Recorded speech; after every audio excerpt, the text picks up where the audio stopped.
In my attempt to find water out in the desert, I took to climbing one of Africa's most iconic trees. I scaled the side of this baobab using the footholds placed here by a people facing the same struggle. These baobabs are invaluable to countless cultures around Africa who take advantage of its many different uses as a tree for sustaining life.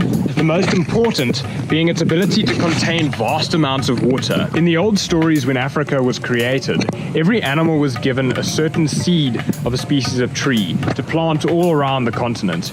But the hyena was chosen last, and he was given the baobab tree. Now, hyena was a little bit spiteful that he'd been chosen last to carry out such an important task. So when it came to burying the seeds, he put the baobab in upside down, and it grew with its roots to the sky. Now, the branches of the baobab do look like a giant cluster of roots. This is because they carry a large amount of water to sustain the tree during harsh desert times. This is where the baobab tends to lend a helping hand to thirsty travelers. These travelers would have been the Himba, a hardy tribe well versed in the art of staying alive in the desert. Here the Himba people have hacked away at the trunk of the tree, trying to get to the soft heartwood inside, which carries so much precious water. Chopping it up and squeezing the moisture out, just one of the many tricks the Himba have up their sleeves. Now completely dried up, the heartwood is light and fibrous, almost dusty as it crumbles apart. This is why a baobab can disappear so quickly. While it may take one 4,000 years to grow, it'll only a short few months before the entire tree crumbles to dust. Well, it seems I've found myself quite the vantage point, but there's a lot more to the baobab than just that. These trees are the lifeblood of the desert, and the Himba people know it. And now thanks to them, so do I.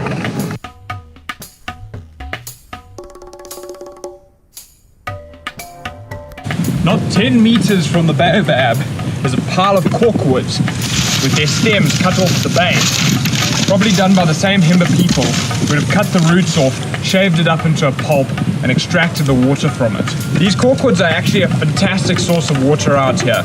Once dug up and left to dry, these branches end up extremely lightweight, and they crumble pretty easily. Once the water's left the plant, there's pretty much nothing left to it. It's a hard life for the Himba people out here, with the right bit of bush knowledge really can make a difference to survival. While in Zululand, I learned about and tested most of the folklore and bushcraft stories, but to actually see it put into action by the people who still rely on these sorts of methods has been a real privilege. Still, these dead, crumbling branches aren't really going to help my situation. I'm going to need to find something a little more permanent. Once more I venture off lost into the desert, miraculously covering over 600 kilometers in a matter of hours, somehow missing every major town, road or bus stop along the way. I've just made a little detour past Otjiwarongo to Waterberg National Park because I heard two very special treasure birds have been wandering around, but I'm running out of daylight. The Waterberg is a beautiful place with bustling bird activity. While here, I'd be on the hunt for my next two treasure birds. The violet-backed woodhoopoo, an insectivorous endemic to the thick bush of central Namibia. Found nowhere else, this would be quite the catch. Deeper into the woodland is the Rupel's parrot, another endemic with a similar distribution. Both birds I've been waiting to find since the big year.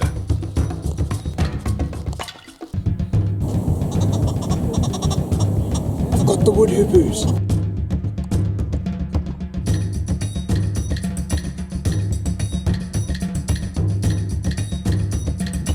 Travel in groups, and they're feeding through this tree, moving together.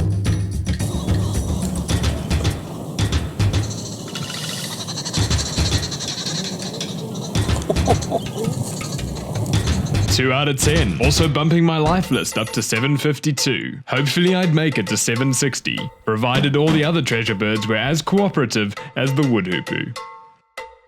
For now it was into deeper woodland, along ancient forgotten walkways.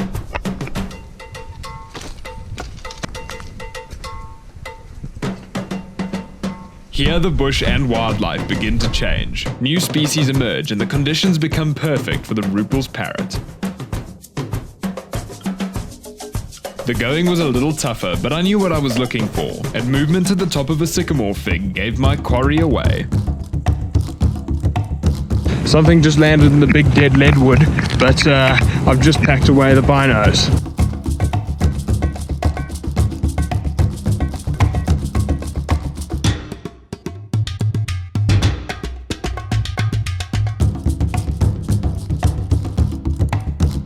It was my first real sighting of a Ruppel's parrot. It was a distant sighting, but with birding that can't always be helped. But distant or not, I had been waiting a very long time for this, and it was definitely worth the detour.